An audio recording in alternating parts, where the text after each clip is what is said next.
Pauline le regarda sans répondre, l'esprit désespérément vide. « Je te demande de ne parler de ça à personne, dit-elle enfin. Dans le taxi qui l'amenait gare de Lyon, Marianne appela le père de Gaël, Aladin Bouchard. Elle avait épousé cet homme 25 ans plus tôt et avait divorcé après 10 ans de mariage. Ils s'étaient très rarement parlé depuis, et à chaque fois le seul sujet de conversation avait été Gaël, la seule raison pour laquelle elle avait tenu 10 ans avant de partir. Quand Marianne, âgée de 20 ans, avait épousé Aladin, âgé de 28, il était déjà père d'une petite fille de 3 ans dont la mère était morte en couche. Pour une jeune femme de 20 ans, se retrouver marâtre d'une fillette dont la mère venait de disparaître n'était pas a priori une situation facile. Mais la petite Gaëlle s'était aussitôt attachée à la nouvelle venue avec une telle force que Marianne n'avait eu aucun mal à succomber. Aladin Bouchard était intelligent, volontaire, ambitieux, brutal et très sincèrement amoureux de Marianne.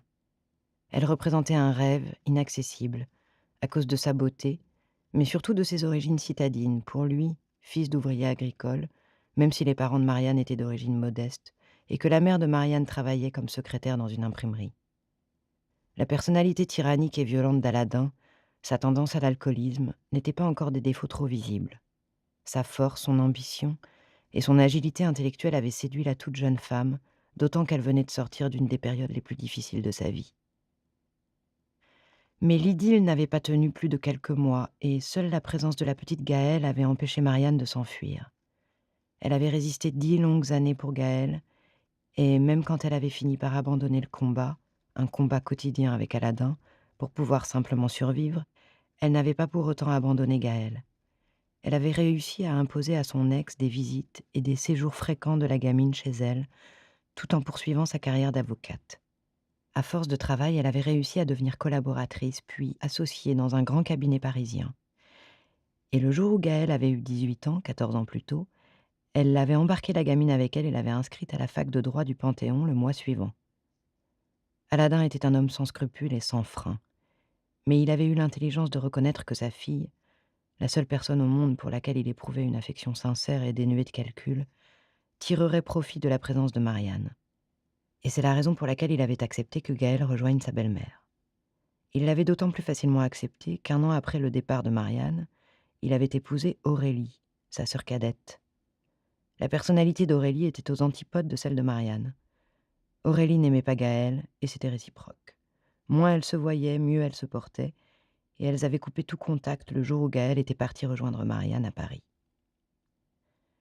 Quand Marianne appela Aladin, il venait de rentrer chez lui dans la vaste propriété qu'il occupait à quelques kilomètres de la ville. Il décrocha le téléphone dans le premier salon du rez-de-chaussée, et son visage épais se contracta dès qu'il reconnut la voix de son ex. Tant d'années après leur séparation, elle avait encore le pouvoir de le faire sortir de ses gonds. Ses doigts blanchirent en serrant le combiné. « Aladin !» répéta Marianne. « C'est moi, Marianne. »« Qu'est-ce que tu veux ?»« Gaëlle a eu un accident. »« Quoi ? Où ça ? Qu'est-ce qu'elle a ?»« Mais laisse-moi parler, s'il te plaît. J'étais au téléphone avec elle, je ne sais pas si c'est grave.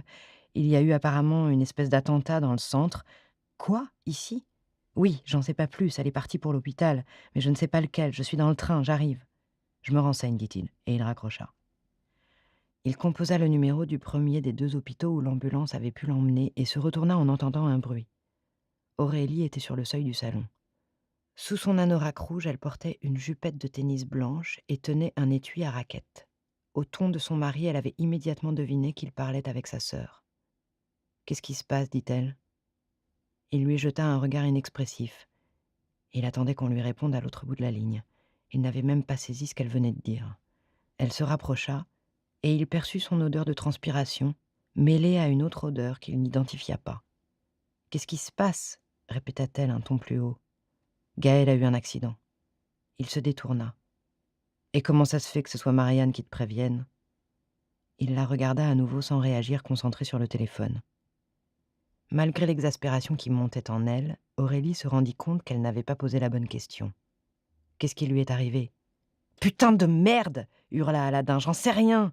C'est ça que j'essaie de savoir. Ces connards me mettent en attente et je sais même pas dans quel hôpital elle est. » L'accident a eu lieu où ? Dans le centre.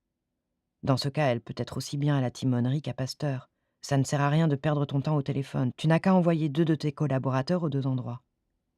Les plus grosses urgences sont à la timonerie. Je file là-bas, dit Aladin. Elle est certainement là. Aurélie émit un soupir exaspéré. Je me change et je t'accompagne. Non, c'est pas la peine, dit-il en filant vers la porte. Aurélie laissa tomber son étui et son anorak, prit dans l'armoire de l'entrée un manteau long en cachemire beige qui couvrirait ses jambes, et courut à sa suite.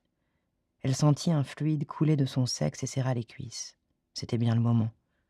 Et elle ne savait même pas ce qu'elle avait fait de sa culotte. Aladin montait au volant de la grosse Mercedes et claquait la portière. « Attends-moi » cria-t-elle. Elle s'engouffra à son tour dans la voiture alors qu'Aladin démarrait déjà. Elle trouva dans la poche de son manteau un paquet de Kleenex, en préleva un et se le fourra discrètement dans le sexe. Elle jeta un coup d'œil à Aladin. Il n'avait rien remarqué. Sa fille adorée avait des ennuis, le reste du monde aurait pu s'écrouler. Le lourd faciès du deuxième plus riche homme d'affaires de la ville était tendu vers l'avant, ses gros doigts crispés sur le volant de cuir. Elle aurait pu le laisser partir seule. Contrairement à sa sœur aînée, elle n'avait aucun atome crochu avec Gaël, mais elle devait sauver les apparences, montrer à tous qu'elle était une bonne belle-mère, qu'ils étaient une famille unie. Les apparences, toujours les apparences. Elle serra les cuisses un peu plus fort.